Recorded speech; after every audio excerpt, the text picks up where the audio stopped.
bubble. You can't step into the same river twice. You can't do the same thing twice. Problems are unique and never the same, and it's our ability to adapt that really impacts what's going on in the world. For years, individuals like me have been walking around organisations with change models and change toolkits and telling you it's great. You give us permission to operate in your company, and we will give you wonderfully aligned, perfectly passionate people on the other side. And it simply doesn't work like that. And the reason is, models are expensive and flexible, yet curiously attractive. You come here for the day and you see all of us producing PowerPoints and we go, this is how we do it, and here's a Venn diagram, or maybe here's a 9-box model, or look, this one even moves about and swishes, and you take them back to your organisations and go, look, this is how we do it, this is how we handle change. But the fact is, going back, it's never the same. So in fact, what worked for Rolls-Royce, there'll be some fantastic principles in there, but if you just lift and drop that into a different organisation with different challenges, in a different time, with different people, you're never going to get to where you need to be. This is my favourite bit about models. This is probably my favourite snippet of text on Wikipedia that I found whilst researching it. So, Julian Phillips first published a change management model in 1982, though it took a decade for his change management peers to catch up with him. So the godfather of change management published the paper on how to get people to buy into your ideas, and for 10 years, nobody really thought that was a good thing to do. It's the inherent issue with change management. It can't keep up with our time. It will always lag and always be based on what worked for you last week. We're in a world now where it's about anticipating the future, taking risks, having fun, creating value, doing different things. And whilst that may be uncomfortable for people in this room, it's inevitable. And we've had lots of presentations about where the future will be. The future's happened. It's now. Lots of the work practices that we identify, lots of the work practices that we understand and that we implement day by day, they should have been changed by now. Somewhere in the world is someone doing something really funky, like results-only work environments, and talking really passionately about the fact that if you let people select their own work and projects, they'll do great work for you. And we all sit back and we go, sounds a bit risky. I'm not entirely sure that would work. Well, it does, and there's proof out there. And I really enjoy going around to companies doing unique stuff and seeing what's going to come next. But the issue is that for the companies that stay static now and wait for the tide to turn, you're just going to be the last to adapt those practices. And if business teaches us anything, it's that if you don't adapt, you don't survive. So we talked a lot about humanity today, and I crowdsourced a book last year, and I'm crowdsourcing another book this year. And one of the chapters that someone submitted is about what they've called the reverse Superman effect. And this is the effect that businesses have on people. And we talked about how can you make people great, and how can you make people have a real impact. I loved this effect. So the idea is that in the first Superman film, you see Clark Kent go into a revolving door, like the one we passed in earlier, and he bounds out as Superman on the other side. Businesses manage the opposite impact on their people every single day. You go in as someone intelligent, smart, passionate, able to relate to other people, and you come out on the other side of this revolving door going, hi, yeah, hi, no, weekend was fine, cheers, yeah. You go into your first meeting and you do the functions, you do what was expected of you. This is the most, someone referenced Sartre earlier, this is the best example, the nicest way of bringing it to life. The Sartrean theory of angst, that we just can't cope with the choices that we face each day. You could go into work and you could be something completely different tomorrow. You could say to your boss, actually I've not been happy for ages and I just haven't told you. You could say, how about we do something different? But we do what is expected of us. But the issue is that if organisations continue to do that over time, they will end up doing exactly the same as other organisations. And no differentiation means that you disappear. So, I wanted to learn some research now, and I'm going to be really honest with you. I'm going to show you 3 bits of research. The reason I'm showing you research is because it just makes me appear more credible. That's how you structure these talks. There's some really old-fashioned research, and then there's some slightly more up-to-date. And the reason I'm showing it to you is because people don't change that much. They're pretty static. There are some things we know about people that we should harness rather than attempting to change them to fit work environments. So this is the first piece. The Ash experiment is one of psychology's oldest and most popular pieces of research. A volunteer is told that he's taking part in a visual perception test. What he doesn't know is that the other participants are actors, and he's the only person taking part in the real test, which is actually about group conformity. Please begin. The experiment you'll be taking part in today involves the perception of line length. The task will be simply to look at the line here on the left and indicate which of the 3 lines on the right is equal to it in length. So, for example, the actors have been told to match the wrong lines. The volunteer will be monitored to see if he gives the correct answer or if he goes along with the opinion of the group and gives the wrong answer. In the first test, the correct answer is 2. 1. 1.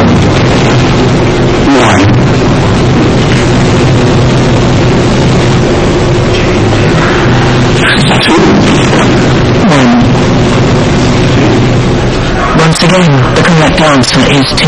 3.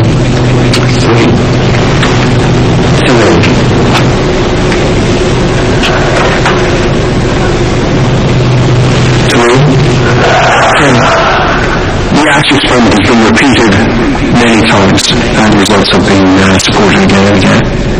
We will conform to the group. Again, we're very social creatures. We're very much aware of what the people around us think. We want to be liked. We don't want to be seen to rock the boat, so we will go along with the group. Even if we don't believe what people are saying, we'll still go along. 1. Group dynamics is one of the most powerful forces in human psychology. 1. So we know this. We know these things. The second one that we know that I want to offer with you is it's called the IKEA effect. And the idea behind the IKEA effect, and this is hugely pertinent for organisations. Have you got someone from IKEA here? Hey.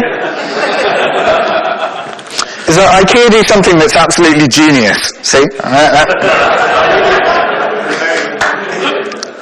IKEA get you to build your own furniture, which is a really interesting business model.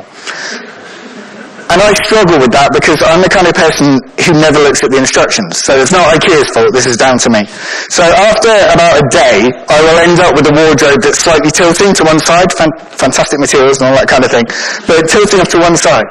However, it's been proven that the amount of effort you put into something shows in how much you value it. So I will stare at this wonky wardrobe and I will think it is an absolute piece of art. And if my wife suggests that we have a wonky wardrobe that we should get rid of, I go, no, I built that wardrobe, it's mine, and it's wonderful. It isn't wonky to the person who builds it. The more effort and the more complexity you put into something, so the harder something gets, the more you value it compared to anyone else. And what I challenge you to think of is organisational change programs. They're normally run by a CEO who ends up with something they're incredibly proud of because this is their arc, this is their design, this is their effort. When you're a CEO, how do you make sure you're not just staring at something everyone else thinks is a wonky wardrobe? You're looking at your company going, I've put it through this incredible change and think about all the effort. And if you don't understand how great my wardrobe is, you simply don't get it. That's a challenge for us as organisations and as people. And finally, your ideas are best. We know that about people. So there was a study done by the Centre for Advanced Hindsight at Duke, and what they did was they asked people to solve a problem, but they gave them these kind of things where you have different options of different words. Unfortunately, all of the words were synonyms. So you could only ever open up with the same solution. Everyone in the room was coming up with the same solution, just phrased in a different way. So what happens, you bring the group back together and you ask who's got the best idea. Everyone thinks they've got the best idea, even though it's exactly the same as everyone else's, apart from the way it's phrased. That happens in organisations. People value the ability to create. As soon as I created something, that matters to me more than anything else. We talked about co-creation earlier, and I think it was the panel on change.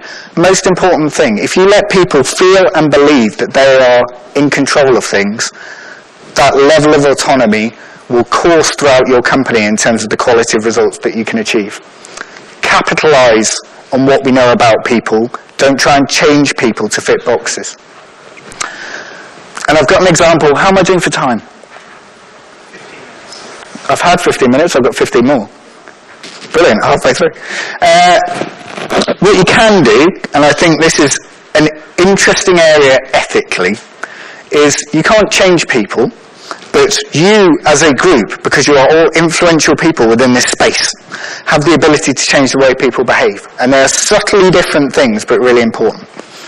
So, the concept of the nudge will be new to some of you, not to others, but it's the idea that small changes in environment can have a big impact on someone. So the example from Rolls-Royce, I think, was having a picture of food on a table is going to make you more hungry.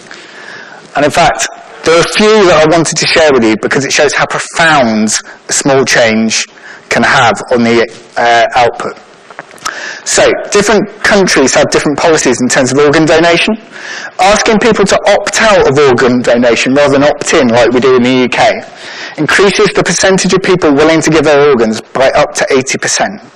So if the norm for your society is that's just what you do, you're up to 80% more likely to give your organs. But think how important that is, and yet that is such a subtle change. That's whether I give you a form or not. There's an ethical question sitting behind it, but it's about whether I give you a form or not. You can, and this is a great one from the UK, you can make people up to 6 times more likely to pay court fines just by, instead of sending them letters, dropping them a text saying, Steve, can you pay your court fine, please? Really small change brings about big result. You can do this in organisations if you think about things in a smart manner.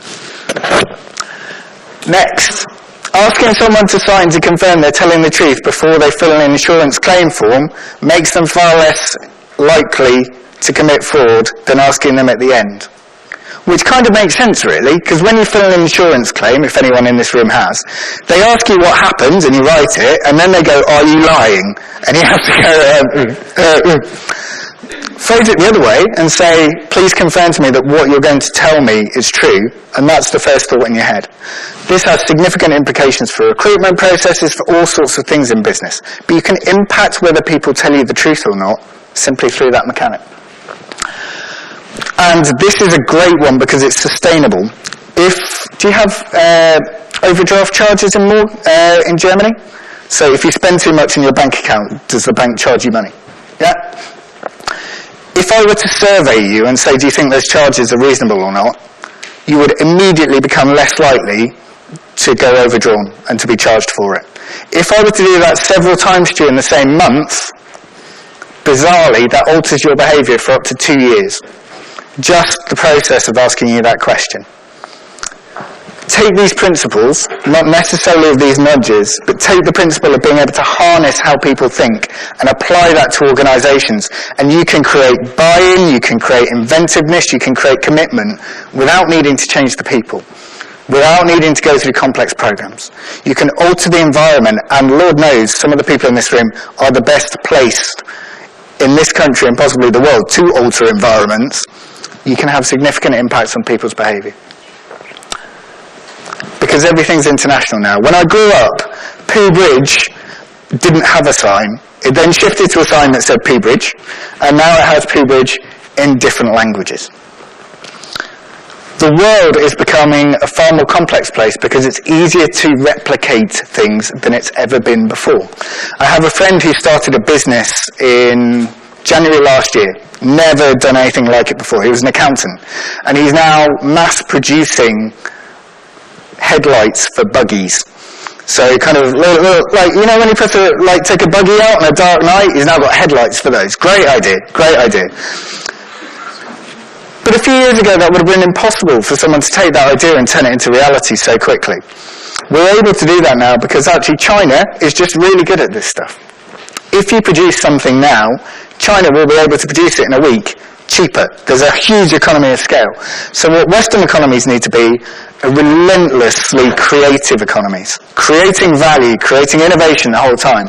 And you get that value and you get that innovation by releasing people.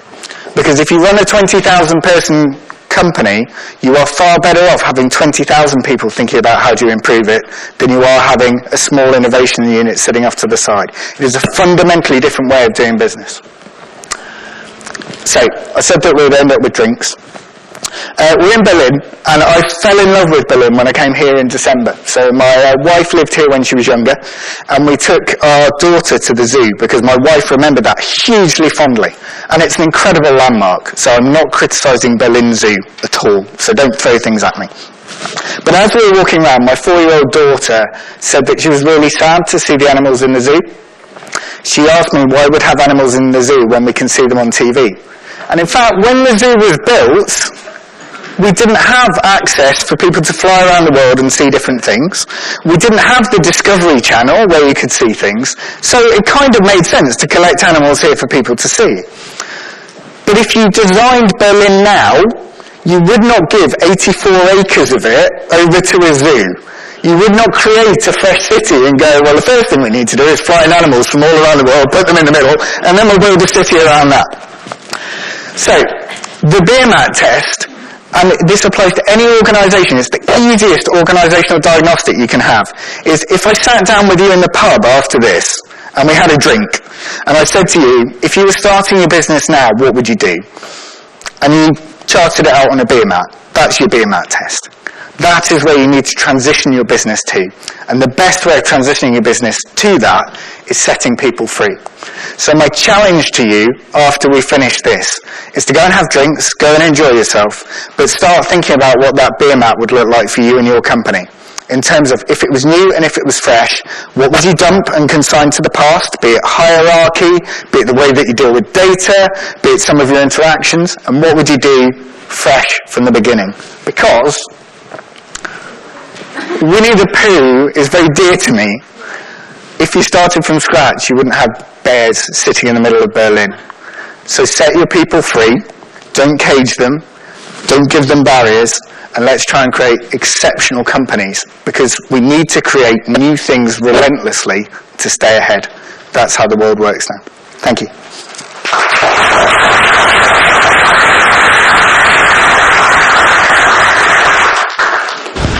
Thank you, David. Very fresh perspective on all what we heard today. Fantastic.